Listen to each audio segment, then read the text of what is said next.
The government has announced plans to overhaul the way apprenticeships and in-work trainings is organised and run. Vocational Education Minister Penny Simmonds said industry associations representing the likes of builders, mechanics had made it clear the current system was overly centralised through Te Pūkenga,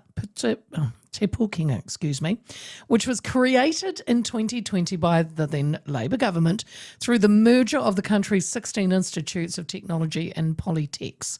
Simmonds says that meant the training of apprentices and other workers was often disconnected from the realities of the jobs they were working towards, adding the changes will give industries more control over how they train people.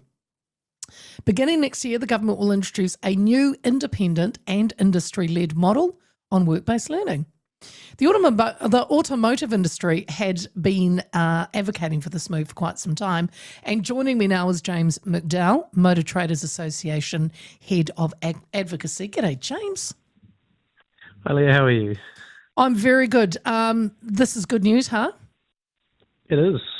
Yeah, sense of relief from industry associations concerned for sure.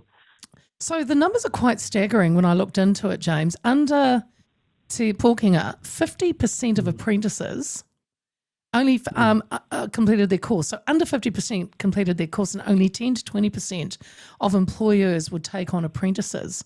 Why do you think the uptake was so low?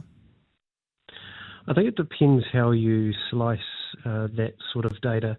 Within Te Pūkenga, because it's such a mega polytech, it's not just the polytechs, but it's also the what they call work-based learning divisions. So like former ITOs, like MITO in our case. Yeah. And the stats vary significantly across industry. While some have lower success rates, others have higher. Certainly, in automotive, it was much higher than that. So. All right. But do you believe that only the sector can develop a framework that supports learning, all of the learners, and ensures that they're equipped and ready for the industry? Yeah, absolutely. It's been in a bit of state of flux for the last few years because of Te Pūkenga. Yeah. So Te Pūkenga was created in 2020. The work-based learning divisions like MITO joined Te Pūkenga in 2022 following a reform. So they joined the polytechs. And prior to that, of course, it was always industry-owned and led. It was just, the polytech was created and it sort of absorbed everyone. But for the last few years, while it's been in Te Pūkenga, industry has consistently fed back that it's just growing further and further apart, further away from what they need in the skills. Technology evolves quite quickly. Certainly in our industry with automobiles, they evolve all the time. Fancy new technologies are integrated, and making sure that people have the access to the latest and greatest qualifications and skills is really important. One of the other important distinctions is within the Te Pūkenga framework, you can either do on-job or off-job training. You can choose a pathway. And on-job is sort of our focus. That's MITO's focus. And off-job is the traditional classroom type, in the polytechs. And they have very different outcomes.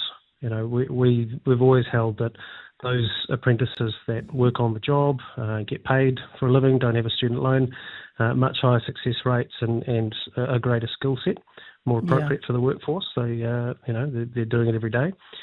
Those going through a pure sort of classroom-based approach at a polytech, that works for some people, for sure. But on the whole, it's not entirely appropriate.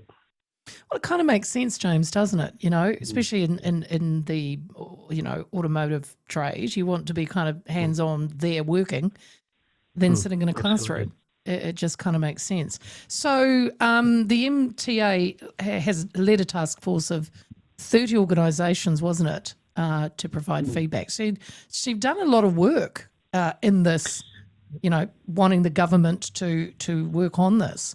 You've told us about some of the ideas. What was some of the other compelling arguments you presented to the government? Yeah, well, we got together with a bunch of industry associations and large employers as well, and the reality facing us, and not just us, the other former ITOs / work-based learning divisions as well, facing one of two futures, and one was either going to be independent again, which is luckily what the government has chosen. Yeah. And the other option, well, that was just more centralisation. And to be honest, it was looking a little bit like Te Pukenga 2.0. And, brands would be lost, relationships would be lost.